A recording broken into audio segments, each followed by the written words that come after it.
À, nó này dám trồng giỏi chưa? Đây này. Nhìn này. Nắp. Úi giời ui. Đấy, nó đấy, thế hôm nào đấy nó hiền cỡ này đấy, đấy.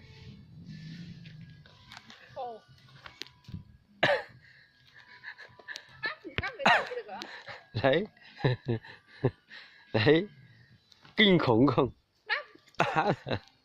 Đấy. Đấy. Đấy cái bộ đấy.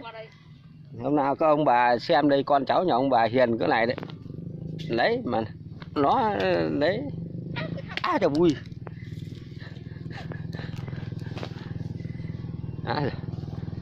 À trời, à, trời ơi. Ôi, trời. Đấy. À trời ui, đấy đàn bà đánh chồng đấy. Đấy ngon. Ngon đấy. Thôi. Đấy nha đó.